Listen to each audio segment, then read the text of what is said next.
नमस्कार मंडळी. नमस्कार. तर मी आदित्य शिंदे आणि आपल्या आजच्या नवीन ब्लॉगमध्ये तुमचं स्वागत आहे. आज आम्ही चाललोय कॉलेजला. आज आमच्या प्रिन्सिपलने आम्हाला काल ग्रुपवर जवळजवळ आमच्या कॉलेजच्या 4-5 ग्रुपवर सगळ्यांना मेसेज टाकला स्ट्रिक्टली की या या या. तर त्यासाठी आम्ही आज चाललोय कॉलेजला. हे आहेत दीपक देवाशी, दीपिका ज्वेलर्सचे सर्वसर्वी मालक. तर आता आम्ही दोघं चाललोय. आम्ही निघालेलो घरातनं 7 वाजता दीपकच्या नादात. मला इथं पोचता वाजले 9:15 आता.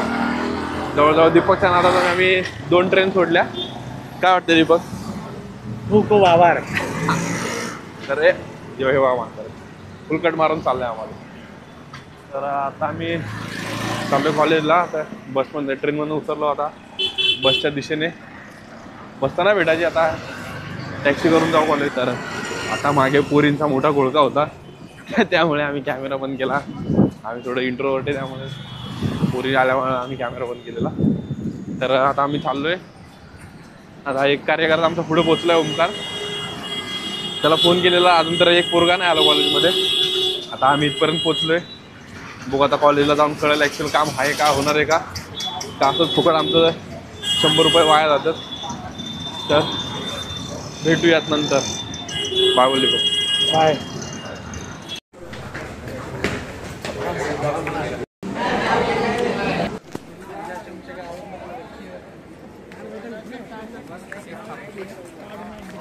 नमस्कार. ये ना ओमकार. तर नमस्कार मंडळी. आता आम्ही कॉलेजमधनं खाली आलेलो. सॉरी. तर दीपक आणि हा ओमकार, जे ओमकार मी करत असतो तो हा ओमकार. जय महाराष्ट्र. हे नेरूळची पैशावाली अवलाद आदित्य सांगपाळ. पहा ह्याच्या काय बस आले 1 मिनिट काय.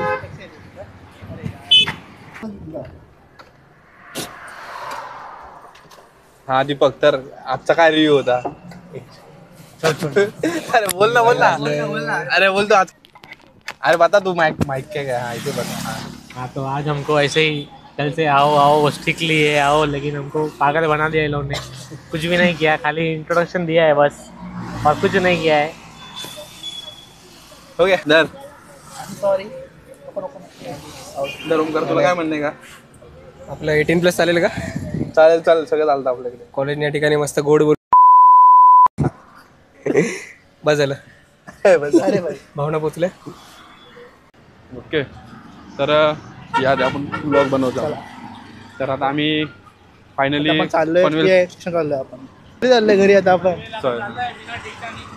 आता आम्ही चाललो घरी. आम्ही जसं मागाशी टॅक्सीमध्ये बसलो तसं आमच्या कॉलेजच्या ग्रुपवर मेसेज आला की 1 वाजता अर्जंट मीटिंग आहे. आता आमची मीटिंग डायरेक्ट कळव्याला घरी. आता आपला मे बी नेक्स्ट ब्लॉग डायरेक्ट प्रिन्सिपलच्या केबिनमध्ये येईल. डायरेक्ट ऑफिसमध्ये बोलवतील आम्हाला. Coming soon. Wait for part 2.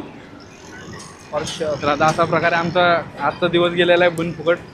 आम्हाला येडा बनवून कॉलेजला बोलवलेलं. बाळाचा मोबाईल काय होईल झोप करून सांगून दे मस्त. अरे भाई, आमच्या कॉलेजची एकदम ब्रेकिंग न्यूज वाले अपडेट. ट्रान्सफॉर्मेशन आमच्या कॉलेज अचानक ह्या 6 महिन्यात डायरेक्ट ट्रान्सफॉर्मेशन. 6 पण नाही, 2 महिन्यामध्ये 2 महिने फुल प्रोफेशनल डिग्री कॉलेज सारखं आमच्या कॉलेजची हालत करून टाकली आहे लोकांनी. फुल डायरेक्ट नवीन बेंच टाकले कॉलेजमध्ये. डायरेक्ट गाद्यावाल्या खुर्च्या टाकलेत, मोठे डेस्क टाकलेत. सुवर्ण असं कॉलेज आमचं झालेलं आहे. आपले पोरी बघते आपल्याकडे. बघू ना काय होतंय. बरोबर नाही वाटत रे. जाऊ दे ना. निघतात नाही. तर अशा प्रकारे आज 2 नारी 4 मर्दवे भारी अशा येते. परत आधी परत काय आत्ताचा डायलॉग. 2 नारी 4 मर्दवे भारी. इग्नोर. कट. काय बोलतोय आपण असं बाय समजलं की भाई आपण कॅमेरा ओंकार आहे बोलायचं आपण असं. कॉन्ट्रोवर्सी में आ जाएगा. तर आता आम्ही घरी चाललेलो.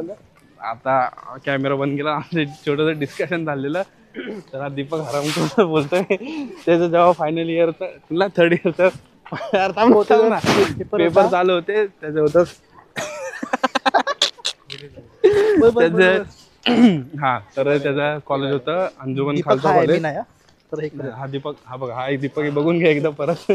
हा दीपक आहे सगळं हा बोललेला आहे मी काय तुम्ही बोला. माझ्या मनातले शब्द नाही आहेत. हा तर तुम्हाला आम्ही येत होतो आता तर विषय झालेला कॉलेजच्या इन्व्हायरमेंट बद्दल. तर त्याला लागलेलं अंजुमन खालसा कॉलेज जे की पनवेलमध्ये स्थित आहे. आणि बघा हा बघा ह्या दीपकचं कॉलेज तिथं लागलेलं आहे. तर दीपक आम्हाला त्याच्या कॉलेजचा रिव्ह्यू देत होता आणि आम्हाला सांगतोय की जसं त्याने कॉलेजमध्ये एंट्री मारली तसं त्याला सगळा अत्तरचा वाचायला लागला. इन शॉर्ट त्याला बोलायचं तर सगळे तिकडे मुसलमान लोक आहेत. हा दीपक है ना दीपक असंच बोलायचं होतं तुला भाई. जस्ट व्लॉगचे कोणी मनावर घेऊ नका, चॅनलला स्ट्राईक बिक टाकू नका. तर आता हा आदित्य मला सांगत होता आयफोनला त्यांचा अपडेट आलाय नवीन. बॅक कॅमेरा स्विच करायचा दाखवा आधी कुठं आलाय अपडेट. बघा जरा फोटो बघा जरा हा व्हिडिओ बघा जरा. थांबा शिंदे काय करतोय बघा. आणि बघा हे आमचे कॉलेजमधले येडे साळे. कॉलेजलाच बोलतो आहे का. आता आम्ही पोहोचले पनवेल स्टेशनला. आता आमचं डिस्कशन चाललंय तिकीट काढायची की नाही, कुठं बसायचं, कुठं आम्हाला टीसी पकडणार नाही. अशा प्रकारे जवळपास दिवसाचे 5-6 तास वाया घालून आम्ही फायनली पोचलो ठाणा स्टेशनला. आणि विषय असा झाला की मला उतरायचं होतं दिघा स्टेशनला, पण मोबाईल बघायच्या नादात दिघा स्टेशन कधी येऊन गेलं कळलंच नाही. मग शेवटी परत ठाण्याला उतरलो, ठाण्यावरून परत कळवा ट्रेन पकडली आणि कळव्याला उतरलो. चला तर ब्लॉग इकडेच संपूयात. आणि व्हिडिओ आवडले असेल तर आपल्या चॅनलला जर नक्की सबस्क्राईब करा. धन्यवाद.